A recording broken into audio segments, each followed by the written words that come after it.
There's a lot of discussion around crypto assets. India also, we've seen our central bank has very strong views and they favor a ban. At the IMF, what is the discussion like? What kind of a framework are we looking at for crypto assets? Very timely to ask this question, because our board just discussed a paper we put forward on crypto assets, and the conclusions we draw are threefold. One, we have to differentiate between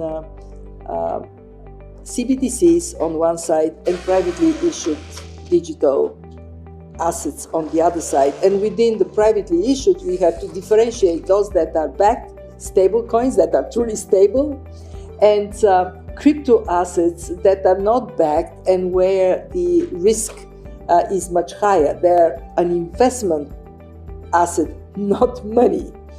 And when we look at the use of this, clearly crypto assets cannot be a legal tender. And our whole membership, 190 countries, broadly agrees with that. Three, we need to regulate the crypto world much more prudently and actively than we have done so far.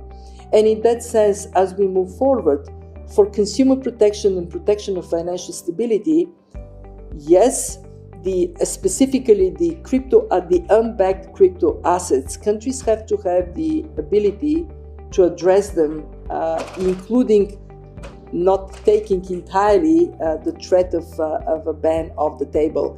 When you have it, it is not the preferred option at all. We want the innovation that comes with more openness in this space, but for policymakers, protecting consumers and financial stability remains top priority. But can a regulation be evolved for, intangible assets like crypto assets? How does it work across countries? So when you look at this world of digital money, on the side of CBDCs, the biggest issue is interoperability.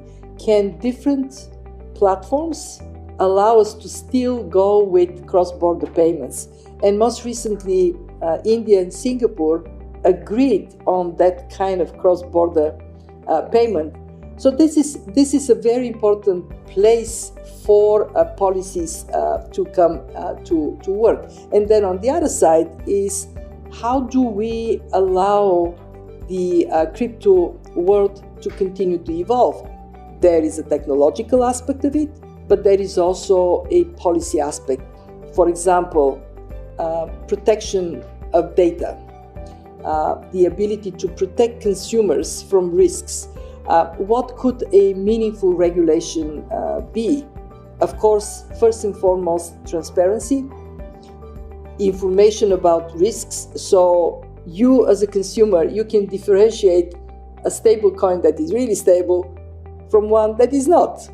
And then giving a good sense as to how exactly transactions are going to be done and monitored in a world in which, as you said, this is not a tangible. This is not like a note that you can hold in your hand. Yes. But it doesn't mean that it has to be left to be a wild west. We do have to have principles and regulatory frameworks in place.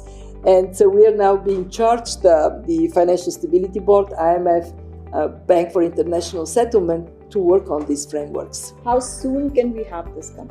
Well, in fact, at the IMF, we have already defined 9 areas that are related to macro, financial, legal, and cross-border issues that define the work that is already being done and what more has to be done. So I'm very mindful that we have no time to waste, that if anything, we have to run faster in this area. So you would see at the next G20 meeting a very substantive discussion on this topic.